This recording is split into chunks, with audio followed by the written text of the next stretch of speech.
అందరికీ నమస్కారం. గత 2 రోజులుగా సోషల్ మీడియాలో ఈటీవీ పాడుతా తీగ ప్రోగ్రామ్ గురించి అండ్ జ్ఞాపిక ఎంటర్టైన్మెంట్స్ ఆ ప్రొడక్షన్ గురించి చాలా డిస్కషన్ జరుగుతుంది. దాని మీద ప్రవస్తి గారు ఎలిగేషన్ చెప్పడం కూడా జరిగింది. సో ఆ క్లారిటీ ఇవ్వటం కోసమే నేను ఈ వీడియో చేస్తున్నాను. అందరికీ నమస్కారం. నేను మీ సింగర్ ప్రవస్తి. సో ఈ రీల్ ఏమో జ్ఞాపిక ప్రవీణ మేడం పెట్టారు కదా, ఆ రీల్కి రిప్లై నాకు ఇంకా కొన్ని క్వశ్చన్స్ ఉన్నాయి, అది కూడా నేను అడగాలనుకుంటున్నాను. సో ఎండ్ వరకు చూడండి. నీ ఫ్యాన్స్ వెయిటింగ్ ఇక్కడ. So point by point Pravasthi గారు ఏం చెప్పారో దాని గురించి నేను మీకు క్లారిటీ ఇవ్వబోతున్నాను. ఎందుకు?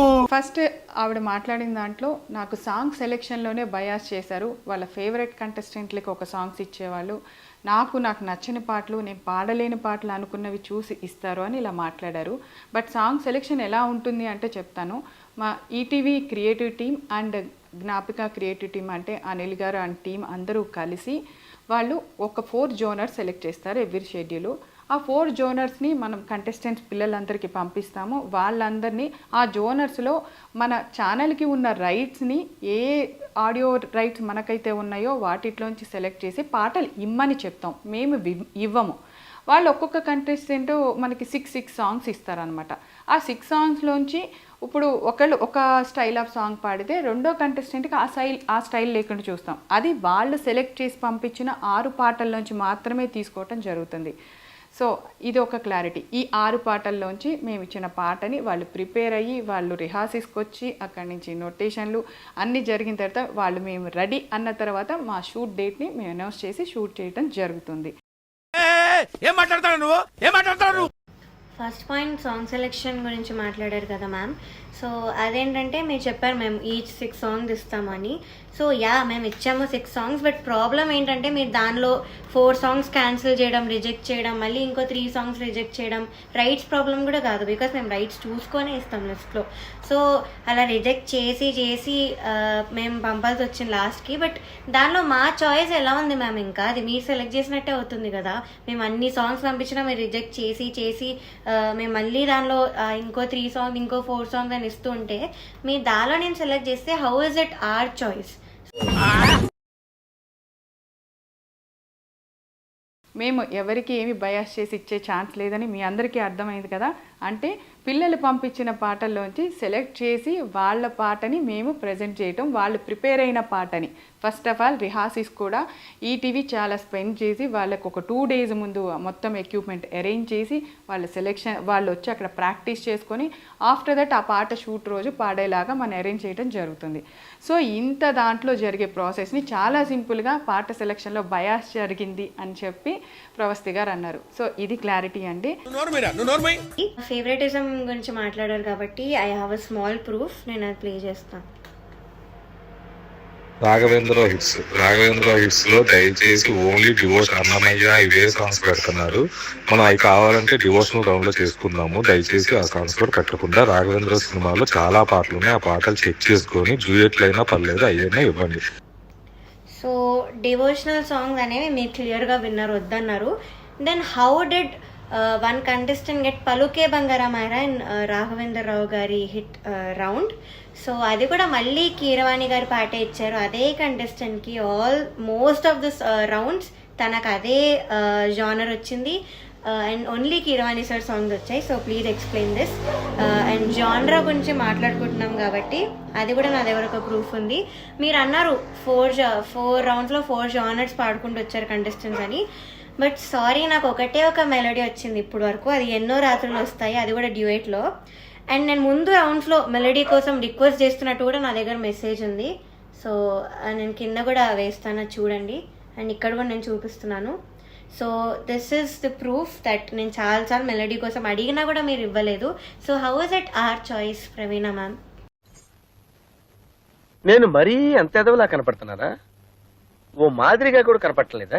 సో అండ్ నెక్స్ట్ అసలు మెయిన్ ఎలిగేషన్ కాస్ట్యూమ్స్ ప్రాసెస్ ఎలా జరుగుతుందంటే, ఇప్పుడు పిల్లలందరూ దగ్గర నుంచి వచ్చిన సాంగ్స్లో ఫైనల్ అయిన ప్రతి పాటలోంచి ఆ పాటకి తగ్గ ఏవే డ్రెస్సులు బాగుంటాయి అనేది ఇట్స్ ప్యూర్లీ నేను డిసైడ్ చేసి ఇస్తానండి.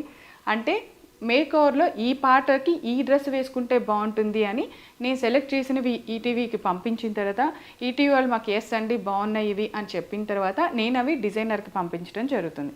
ఆ కాస్ట్యూమర్ ఏదైతే దాన్ని మేము పంపించిన ఫోటో ఉంటుందో దాన్ని డిజైన్ చేసి పిల్లలకి ఆ రోజు ఇవ్వటం జరుగుతుంది. ఇది ప్రాసెస్ అండి. ఇక్కడ ఎవరి చాయిస్ లేదు, పాటదే చాయిస్. పాటకి తగ్గట్టుగా మేము కాస్ట్యూమ్ డిజైన్ చేస్తాను తప్పితే అవి మనుషులకి తగ్గట్టుగా ఏ రోజు డిజైన్ చేయటం జరగలేదు. మీరు ఒక్కళ్ళే ప్రవస్తి గారు ఇది చెప్పింది. అండ్ ఇంకొక ఎలిగేషన్ కూడా చేశారు మీరు కాస్ట్యూమ్స్ పాయింట్లోనే. నన్ను కాస్ట్యూమర్ మీ బాడీకి ఏ డ్రెస్ సరిపోదు అని అన్నారు అని.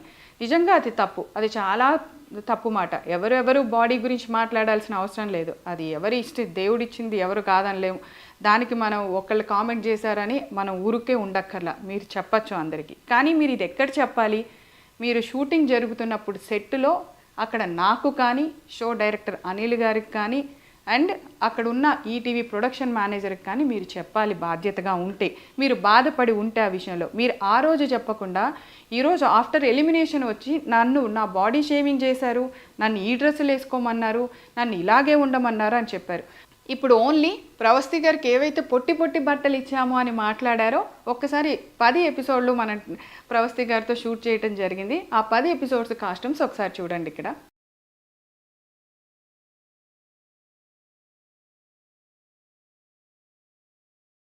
ఇందాక నేను కాస్ట్యూమ్ సెలెక్షన్ దగ్గర ప్యూర్గా నేను అనే మాట ఎందుకు వాడానో తెలుసా? ఈటీవీ ఇంత చిన్న విషయంలో కూడా ఎంత కేర్ తీసుకుందో చెప్పడానికి. ఆడపిల్లలు 7 ఉన్నారు, మగపిల్లలు 7 ఉన్నారు. సో ఆడపిల్లల కాస్ట్యూమ్స్ విషయంలో జాగ్రత్తలు ఒక ఆడపిల్ల తీసుకుంటుందనే విషయాన్ని కూడా వాళ్ళు కన్సిడర్ చేసి ఈ బాధ్యత నాకు అప్పచెప్పటం జరిగింది. సో ఇలాంటి బాడీ షేమింగ్ మాటలు, ఇలాంటి డ్రెస్సు ఇలా వేసుకో అలా వేసుకో అని మాట్లాడటానికి యాజ్ ఏ ఒక ఆడపిల్లగా నాకు కూడా మనస్సాక్షి ఉంది. అలా ఎప్పుడూ నేను మాట్లాడలేదు ప్రవస్తి గారు.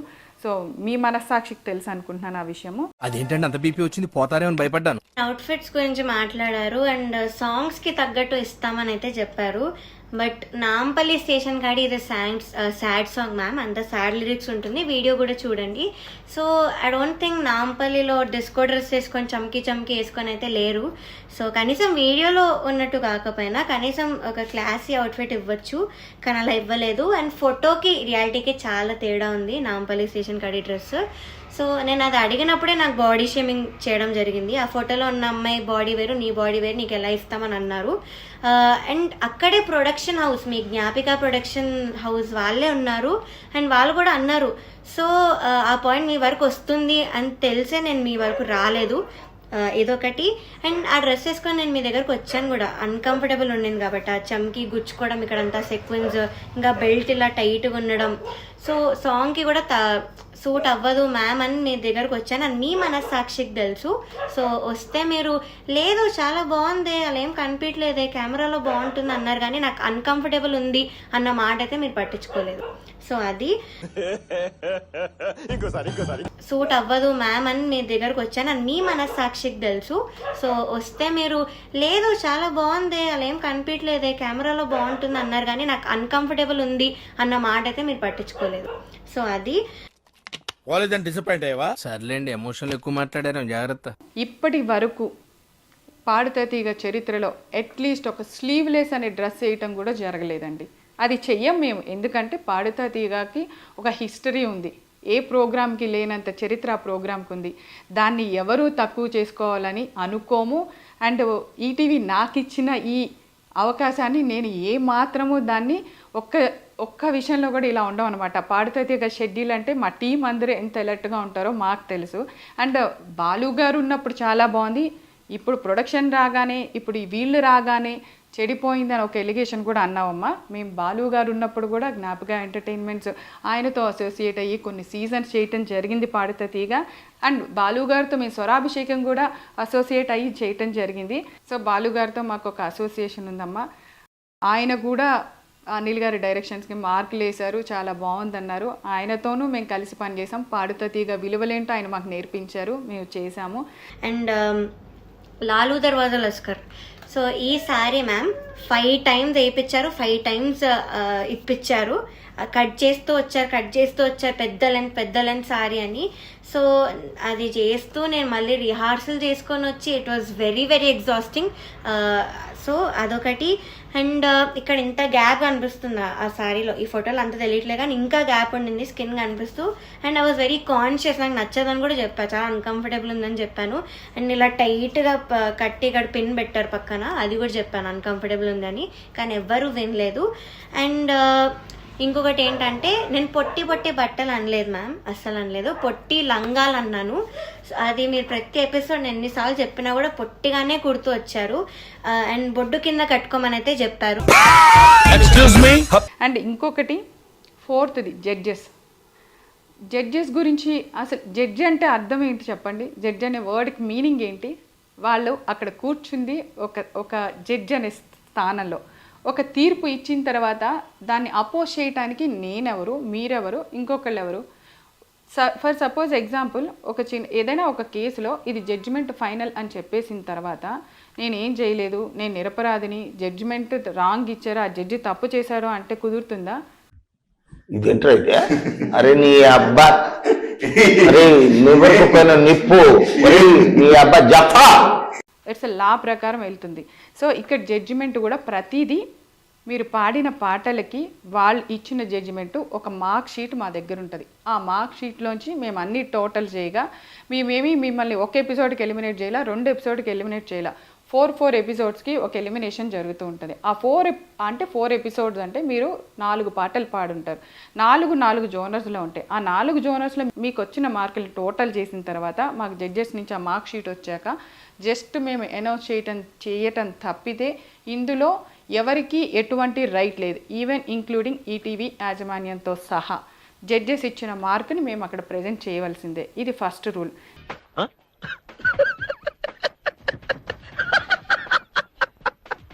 అండ్ మీరేదో లా అండ్ జడ్జ్మెంట్ గురించి మాట్లాడారు, అది లా ప్రకారం నడుస్తుంది మ్యామ్, కానీ ఇక్కడ ఫేవరెటిజం ప్రకారం నడిచింది కాబట్టి నేను రీజన్స్ అవన్నీ కూడా చెప్పాను నా ముందు వీడియోలో. సో అది ఇంకా మీరు ఒక స్కెడ్యూల్లో క్లాసికల్ రౌండ్కి ఇంకా కాలేజ్ రౌండ్ అని ఒక రౌండ్ పెట్టి వాటికి మార్క్స్ కంపేర్ చేశారు. అది మీకు ఎంతవరకు కరెక్ట్ అనిపిస్తుందో నాకు తెలీదు, కానీ క్లాసికల్ డిఫికల్టీ లెవెల్లో చాలా హార్డ్ ఉంటుంది. అండ్ మేము పాడిన పాటలు అన్నీ కూడా టఫ్ సాంగ్స్ ఆ లెవెల్లో. సో దానికి కాలేజ్ రౌండ్కి అసలు మీరు కంపేర్ చెయ్యలేరు, దాని మార్క్స్ బేస్ చేసుకొని అయితే ఎలిమినేట్ కూడా చేయలేరు, కానీ నన్ను అప్పుడే చేశారు. సో అదొకటి. అండ్ మీరు ఏదో అన్నారు వాళ్ళు రెడీ అన్నాకే మేము షూటింగ్ చేస్తామని. మీరు ఎప్పుడు మమ్మల్ని వచ్చి మీరు రెడీయా అని మా కన్సర్న్ తీసుకొని అయితే షూటింగ్ పెట్టలేదు మ్యామ్. మీరే ఒక డేట్ ఇచ్చి మమ్మల్ని ఈలోపు మీరు నేర్చుకోవాలి అని మీరే పెట్టారు. అది కూడా లాస్ట్ షెడ్యూల్ అయితే చాలా ఇబ్బంది పెట్టారు మీరు. ఆ మెసేజెస్ కంటెస్టెంట్స్ నాకు పెట్టిన మెసేజెస్ కూడా నేను బయట పెట్టాను ప్రూఫ్గా. సో అది సో ఇవన్నీ చేశారు మ్యామ్. కంట్రీలో ఉన్నావు బేటా. నేను ఇక్కడికి ఎమోషనల్ అవడానికి రాలేదు, మిమ్మల్ని ఎమోషనలైజ్ చేయడానికి వచ్చాను. అండ్ మీరు అగ్రిమెంట్ రాసేటప్పుడు కూడా, మీరు సంతకం పెట్టేటప్పుడు కూడా జడ్జిమెంట్కి మేము గౌరవిస్తాము అనే పాయింట్ ఉంటుంది. అది చదువుకొని ఉంటే బాగుండేది ప్రవస్తి. మీకు అన్ని పాయింట్స్ మీరు అడిగిన, మీకు అనిపించిన, బాధగా అనిపించిన అన్ని పాయింట్స్ మీద బయట వాళ్ళకి అర్థం అవ్వాలి అని చెప్పి నేను క్లారిటీ ఇవ్వటం జరిగింది. అండ్ అగ్రిమెంట్లో నువ్వు ఈ పాయింట్ చదివితే బాగుండేది ప్రవస్తి అని చెప్పారు మ్యామ్. సో చదివాను మ్యామ్, నేను చదివాను, కానీ మాకు మీరు ఇంకో ఆప్షన్ ఇవ్వలేదు. మీరేమైనా ఆప్షన్ ఇచ్చారా? లైక్ అగ్రిమెంట్ కొన్ని రోజులు ఆగి సైన్ చేయండి, మేము మీకు టైం ఇస్తామని మీరేమైనా ఇచ్చారా? So we had no choice, మాకు ఇంకా సైన్ చేయాల్సి వచ్చింది. సో నేను అలా సైన్ చేశాను. As I said I wanted to quit, కానీ ఈ సైన్ చేయడం ఒక్కదాని వల్లే నేను ఆగాను. సో నేను చూశాను మ్యామ్, చూసే నేను ఇప్పుడు కూడా మాట్లాడుతున్నాను. సో మీకు ఎందుకో మీ ఆలోచనలో మీకు అవి తప్పులుగా అనిపించాయి. డెఫినెట్గా నీకు మంచి ఫ్యూచర్ ఉంది. ఇలాంటివన్నీ పక్కకు పెట్టి నువ్వు డెఫినెట్గా నీ లైఫ్లో ఫైట్ చేసి మళ్ళీ అగైన్ ఒక సింగర్గా చూడాలనుకుంటున్నాము. దీనికి ఆన్సర్స్ ఇవ్వండి మ్యామ్, బికాజ్ నేను అన్ని క్లియర్గా చెప్పాను. ఆ రౌండ్స్ గురించి మాట్లాడాను, నేను పెట్టిన మెసేజ్ కూడా చూపించాను, మీ జ్ఞాపిక ప్రొడక్షన్ వాళ్ళు పెట్టిన వాయిస్ మెసేజ్ కూడా వినిపించాను. సో ఫేవరెటిజం జరగలేదు అంటే మరి ఆ వాయిస్ మెసేజ్ ఏంటో మరి ఒకసారి విని నాకు రిప్లై ఇవ్వండి ma'am. I will be waiting. Thank you so much. నాకు ఈ ఆఫర్స్ కూడా ఉన్నాయా? నువ్వెన్ని యాంగిల్స్ చూపిస్తావు? ఇలాంటి అపోహలన్నీ పక్కన పెట్టేసే ప్రవస్తి. All the best.